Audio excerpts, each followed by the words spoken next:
بسم اللہ الرحمن الرحیم۔ السلام علیکم دوستو، دنیا بھر کی خبروں میں آج آپ سنیں گے، لیکن اس سے پہلے اگر ہو سکے تو لائک اور سبسکرائب کا بٹن ضرور دبا لیں۔ شکریہ۔ حماس اور اسرائیل کے درمیان غزہ میں جنگ بندی، قیدیوں کے تبادلے کے معاہدے تک پہنچنے اور رفح کراسنگ پر اسرائیل کے کنٹرول کے حوالے سے دوستو، مذاکرات کی ناکامی کے باوجود بھی امریکہ ان مذاکرات کے لیے پر امید ہے۔ امریکہ نے اعلان کیا ہے کہ غزہ میں قیدیوں کی رہائی کے بدلے جنگ بندی کے معاہدے کے حوالے سے آمنے سامنے ہونے والی بات چیت بغیر کسی سمجھوتے کے ختم ہو گئی۔ تاہم امریکہ کا خیال ہے کہ باقی ماندہ خلا کو اب بھی پر کیا جا سکتا ہے۔ وائٹ ہاؤس کی قومی سلامتی کونسل کے ترجمہ جان کربی نے ایک پریس کانفرنس میں کہا کہ امریکہ جنوبی غزہ کے شہر رفح میں اسرائیلی کارروائی کو تشویش کی نگاہ سے دیکھ رہا ہے۔ ان کا کہنا تھا کہ ان کا ملک یعنی امریکہ رفح کراسنگ کو فوری طور پر دوبارہ کھولنا چاہتا ہے۔ یہ اعلان اس وقت دوستوں سامنے آیا جب حماس نے اطلاع دی کہ اسرائیل نے ثالثوں مصر اور امریکہ کی تجویز کو مسترد کر دیا ہے اور اس میں ترمیم متعارف کراتے ہوئے معاملے کو پھر صفر پر لے آیا ہے۔ حماس کا کہنا تھا کہ حماس کی جانب سے ثالثوں کی تجویز کی منظوری کے اعلان کے فوراً بعد رفح پر اسرائیلی فوج کا حملہ اور رفح کراسنگ پر قبضہ اس بات کو ظاہر کر رہا ہے کہ اسرائیل کسی معاہدے تک پہنچنے سے گریز کر رہا ہے۔ حماس نے دوستوں پہلے بھی کہا تھا کہ جنگ بندی کے معاہدے تک پہنچنے کے لیے گیند مکمل طور پر اسرائیل کے کورٹ میں ہے۔ حماس نے مزید بتایا کہ اسرائیل نے ثالثوں کی طرف سے پیش کی گئی تجویز کو مسترد کرتے ہوئے کئی مرکزی مسائل پر اعتراضات اٹھائے ہیں۔ امریکی وزیر خارجہ کے ترجمان میتھیو ملر نے کہا ہے کہ امریکہ حماس کی طرف سے پیش کی گئی جنگ بندی کی تجویز میں ترامیم کے بارے میں اسرائیل کے ساتھ اب بھی بات کر رہا ہے۔ اس حوالے سے انہوں نے مزید تفصیل بتانے سے گریز کرتے ہوئے کہا کہ یہ کام بہت مشکل ہے۔ رفح کراسنگ کی فلسطینی سائٹ پر دوستوں اسرائیلی افواج کے کنٹرول اور رفح پر حملہ کرنے کے اسرائیلی عزم کے بعد واضح ہو رہا ہے کہ غزہ کی جنگ بندی کے معاہدے میں بڑی رکاوٹ اسرائیل ہی ہے۔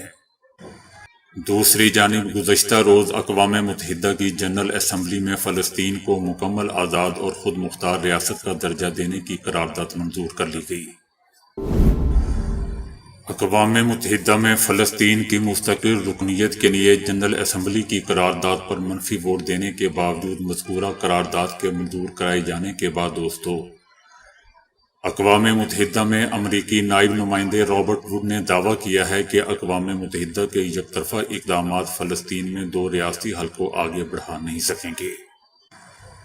رابرٹ ووڈ کا کہنا تھا کہ ہمارے ووٹ کا مطلب فلسطینی ریاست کے قیام کی مخالفت نہیں، جبکہ ہم نے واضح طور پر کہا ہے کہ ہم اس کی حمایت کرتے ہیں اور ہم اس کی بامعنی ترقی کے خواہش مند ہیں۔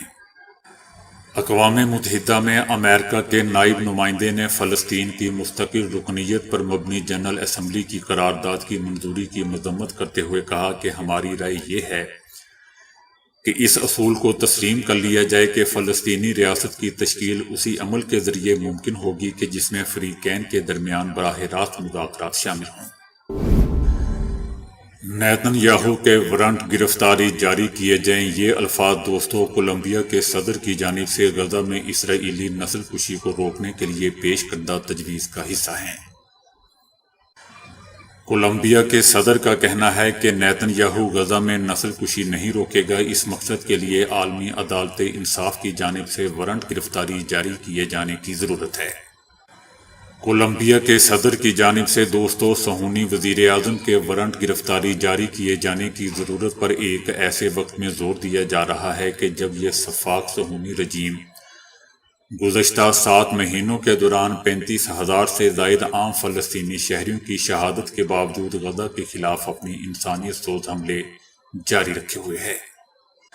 کولمبیا کے صدر نے گزشتہ ہفتے بھی دوستوں اعلان کیا تھا کہ کولمبیا غاصب صہیونی رجیم کے ہاتھوں غزہ کی پٹی میں جاری عام فلسطینی شہریوں کی نسل کشی کی وجہ سے غاصب اسرائیلی رجیم سے اپنے سفارتی تعلقات منقطع ختم کر لے گا۔ اس سے پہلے بولیویا، جنوبی افریقہ اور بیلیز نے بھی جنگ غزہ کے خلاف اپنے احتجاج میں غاصب صہیونی رجیم اسرائیل کے ساتھ اپنے تعلقات منقطع اور معطل کر دیے تھے۔ دوستو، یاد رہے کہ کولمبیا ان ممالک میں سے ایک ہے کہ جنہوں نے غزہ میں جاری نسل کشی کے حوالے سے کورٹ میں اسرائیل کے خلاف مقدمے میں شامل ہونے کی درخواست بھی دے رکھی ہے۔ اسرائیلی میڈیا نے مقبوضہ فلسطین کے شمال میں واقع غیر قانونی اسرائیلی بستیوں پر حزب اللہ لبنان اور فلسطینی مزاحمتی فورسز کے شدید راکٹ حملوں کی اطلاعات دی ہیں۔ مزاحمتی فورسز نے غیر قانونی یہودی بستی کی جانب دسیوں بار راکٹ حملے کیے ہیں، جبکہ آئرن ڈوم نامی ہوائی دفاعی نظام ان راکٹوں کو روکنے میں بری طرح ناکام رہا۔ اسرائیلی فوج کے ریڈیو نے بھی اطلاع دی ہے کہ کم از کم 5 مرتبہ راکٹ حملے کیے گئے ہیں، جبکہ اس دوران آئرن ڈوم صرف ایک راکٹ کو ہی روک پایا، جبکہ ان حملوں میں متعدد غیر قانونی یہودی آبادکار زخمی بھی ہوئے۔ عرب چینل المنار نے بھی کہا ہے کہ لبنانی مزاحمتی تحریک حزب اللہ کی فورسز نے بھی مقبوضہ فلسطین کے شمال میں واقع غیر قانونی یہودی بستیوں پر متعدد راکٹ حملے کیے ہیں، جن سے غیر قانونی یہودی بستی قریات شمونہ میں وسیع تباہی ہوئی ہے۔ نیشنل کانفرنس یعنی NC کے نائب صدر عمر عبداللہ نے امید ظاہر کی ہے کہ بھارت اور پاکستان مذاکرات کے لیے ماحول کو سازگار بنائیں گے اور مسائل حل کر لیں گے۔ پاکستان میں ایک نئی حکومت بن چکی ہے، جبکہ 4 جون کو نتائج آنے کے بعد بھارت میں بھی ایک نئی حکومت بنے گی، اور جو بھی حکومت بنائے گا ہمیں امید ہے کہ دونوں ممالک کے رہنما مذاکرات کے لیے ایک سازگار ماحول پیدا کریں گے۔ عمر عبداللہ کا مزید کہنا تھا کہ بھارت میں جاری انتخابی مہم کے دوران مسلمانوں کو مسلسل نشانہ بنایا جا رہا ہے۔ بھارتیہ جنتا پارٹی کے ایک رہنما کا یہ بیان بھی سامنے آیا ہے کہ یہ انتخابات مودی بمقابلہ راہل اور ترقی بمقابلہ جہاد ہے۔ انڈین نیشنل کانگریس کے لیڈر راہل گاندھی نے کہا ہے کہ وہ کسی بھی پلیٹ فارم پر وزیر اعظم نریندر مودی سے بحث کے لیے تیار ہیں۔ انہوں نے سپریم کورٹ کے سابق جج مدن بی لوکور، دہلی ہائی کورٹ کے سابق چیف جسٹس اور انگریزی روزنامہ دی ہندو کے سابق ایڈیٹر چیف کی طرف سے دی گئی دعوت کو قبول کر لیا۔ دوستو، یاد رہے کہ ان شخصیات نے وزیر اعظم نریندر مودی اور راہل گاندھی کو کھلے مباحثے میں متعلق دعوت نامہ روانہ کیا تھا۔ راہل گاندھی نے کہا کہ مودی اگر ان کے ساتھ بحث میں حصہ نہیں لینا چاہتے تو وہ پارٹی کے قومی صدر ملکاردن کھڑگے کے ساتھ بحث میں حصہ لے سکتے ہیں۔ انڈیا کی مشہور اور معروف شخصیات نے نریندر مودی اور کانگریس لیڈر راہل گاندھی کو کھلے مباحثے کی دعوت دی تھی۔ دعوت نامے میں کہا گیا تھا کہ ہمیں یقین ہے کہ عوامی بحث کے ذریعے ہمارے سیاسی لیڈروں کو براہ راست سننے سے شہریوں کو بہت فائدہ ہوگا۔ سرکردہ شخصیات کا کہنا تھا کہ عوام کے ایک رکن کی حیثیت سے ہمیں تشویش ہے کہ ہم نے دونوں طرف سے صرف الزامات اور چیلنج سنے ہیں اور کوئی معنی خیز جواب نہیں دیکھا۔ ان حالات میں یہ یقینی بنانا بہت اہم ہے کہ عوام کو بحث کے تمام پہلوؤں کے بارے میں اچھی طرح سے جانکاری دی جائے۔ پاکستان تحریک انصاف کے رہنما اسد قیصر نے کہا ہے کہ پی ٹی آئی کے کسی کے ساتھ کوئی مذاکرات نہیں ہو رہے۔ پی ٹی آئی کے بیک ڈور چینلز میں بھی کوئی بات چیت نہیں چل رہی۔ اسد قیصر کا کہنا تھا کہ ملک تب آگے بڑھے گا جب قانون کی عملداری ہوگی۔ 9 مئی کو بہانہ بنا کر ہم کو نشانہ بنایا گیا۔ ان کا کہنا تھا کہ ایک پارٹی کو فائدہ دے کر جعلی حکومت بنوائی گئی، ہم اپنے موقف سے پیچھے نہیں ہٹیں گے۔ ایران کے صدر ابراہیم رئیسی نے ایران کی میزائل طاقت اور عسکری صلاحیت کو ناقابل تسخیر قرار دیا۔ صدر ابراہیم رئیسی کا کہنا تھا کہ دشمنوں نے بارہا فسادات، دہشت گردانہ حملوں، دھماکوں اور دیگر طریقوں سے ایران کی ترقی کو روکنے کی کوشش کی، مگر ایرانی قوم نے فولادی عزم اور ارادے کے ساتھ خدا پر بھروسہ اور اپنے اثاثوں پر تکیہ کرتے ہوئے دشمنوں کے تمام حربوں کو ناکام بنا دیا۔ صدر ابراہیم رئیسی نے غاصب اور بھیڑیے نما صہیونی دشمن کے مقابلے میں غزہ کے عوام کی 7 مہینوں سے جاری مزاحمت اور پامردی کو سراہا اور اس بات پر زور دیا کہ غزہ میں صہیونی حکومت کی لاتعداد جرائم کے باوجود اس علاقے کے عوام اللہ پر بھروسہ کرتے ہوئے فتح یاب ہوں گے اور شکست صہیونی دشمن کا ہی مقدر ہوگی۔ اسرائیلی وزیر اعظم نیتن یاہو نے 7 اکتوبر حملے میں اسرائیلی حکومت کی ناکامی کا اعتراف کرتے ہوئے دعویٰ کیا ہے کہ بعض عرب سربراہان غزہ جنگ میں اسرائیل کی فتح چاہتے ہیں۔ انہوں نے یہ بھی کہا کہ میں اپنے آپ کو اور باقی حکام کو 7 اکتوبر کے حوالے سے ناکامی کا ذمہ دار ٹھہراتا ہوں۔ ان کا کہنا تھا کہ حکومت کی پہلی ذمہ داری عوام کی حفاظت کرنا ہے۔ ہمیں یہ تسلیم کرنا پڑے گا کہ ہم اپنے عوام کو تحفظ فراہم نہیں کر سکے۔ ہماری حکومت نے 7 اکتوبر کو اسرائیلی عوام کو غیر محفوظ چھوڑ دیا۔ یہ واضح ناکامیاں تھی اور سب سے پہلے حکومت کی ناکامی تھی۔ ان کا کہنا تھا کہ میں اپنے آپ کو اور باقی سب کو اس کا ذمہ دار سمجھتا ہوں۔ ہمیں اس بات کا جائزہ لینا ہوگا کہ یہ واقعہ کیسے پیش ہوا، انٹیلیجنس کی کیا ناکامی تھی اور فوجی ناکامی کیا تھی، لیکن میرے خیال میں اس وقت اہم چیز یہ یقینی بنانا ہے کہ ہمیں ایک اور ناکامی نہ ہو۔ ان کا کہنا تھا کہ جنگ ختم ہونے کے بعد ہمیں مکمل تحقیقات کرنی ہوں گی کہ یہ کیا ہوا، کیسے ہوا، لیکن میں سمجھتا ہوں کہ اب ہمارا مقصد ایک ہے، فتح حاصل کرنا ہے۔ جنگ کے بعد غزہ کے مستقبل سے متعلق ان کا کہنا تھا کہ وہاں شاید ایک سویلین حکومت ہوگی جو غزہ کے ان لوگوں پر مشتمل ہوگی جو ہماری تباہی نہیں چاہتے۔ ممکنہ طور پر پرامن اور استحکام کے خواہش مند متحدہ عرب امارات، سعودی عرب اور دیگر ممالک کی مدد سے یہ حکومت بنائی جائے گی۔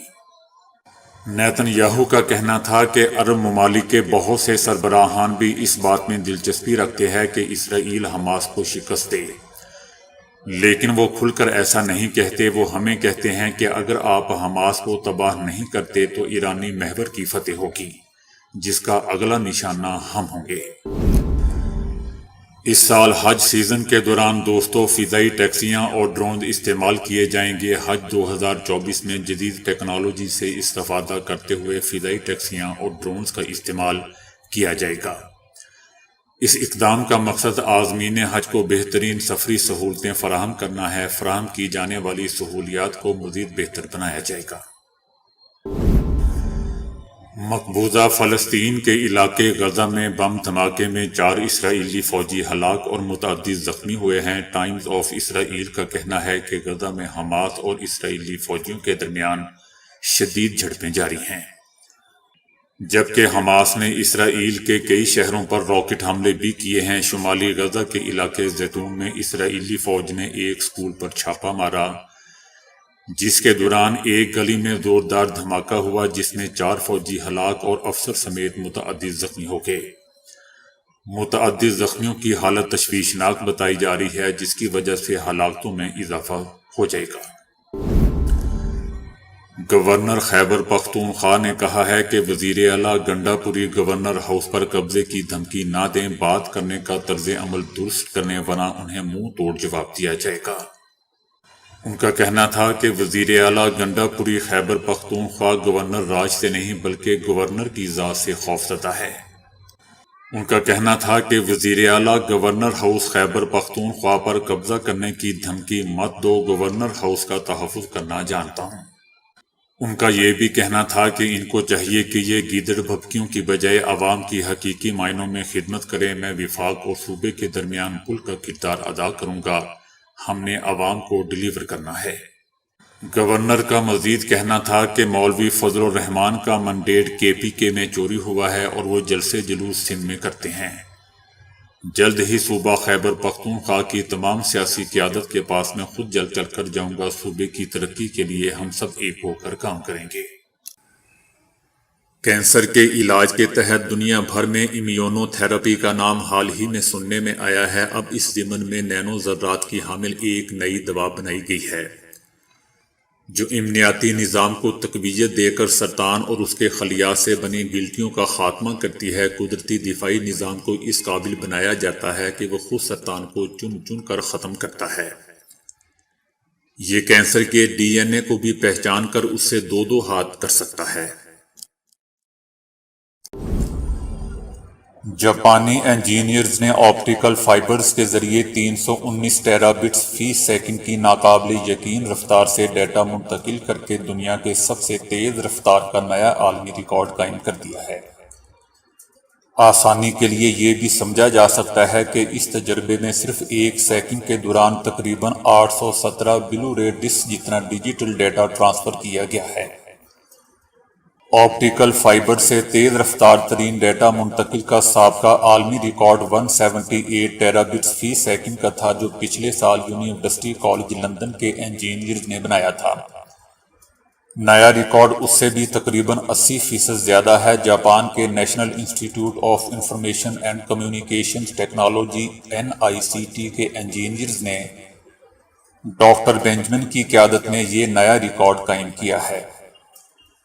اس میں ایک لیزر شعاع کو 552 الگ الگ چینلوں میں توڑ کر 4 آپٹیکل فائبرز میں بھیج دیا جاتا ہے، جو ایک ہی کیبل میں موجود ہوتی ہیں۔ ہر 70 کلومیٹر کے بعد ایمپلیفائر لگائے جاتے ہیں جو آپٹیکل فائبر سے آنے والے سگنلوں کو نئے سرے سے طاقتور بنا کر مزید آگے بھیج دیتے ہیں۔ اس طرح ڈیجیٹل ڈیٹا درست طور پر اپنی منزل تک پہنچ جاتا ہے۔ اس انتظام کے تحت ڈیٹا منتقلی کی اوسطاً رفتار 580 گیگا بٹس فی سیکنڈ رہی، جبکہ زیادہ سے زیادہ رفتار 319 ٹیرا بٹس یعنی TB سیکنڈ ریکارڈ کی گئی۔ واضح رہے دوستوں کہ جاپان ان چند ممالک میں شامل ہے جہاں عوام کو سب سے تیز رفتار براڈ بینڈ انٹرنیٹ یعنی 10 GB فی سیکنڈ کی سہولت حاصل ہے۔ نئی اوسطاً رفتار اس سے بھی 58 گنا زیادہ ہوگی۔ تو دوستو ابھی کے لیے اتنا ہی۔ ویڈیو کو لائک اور شیئر کرنے کا بہت بہت شکریہ۔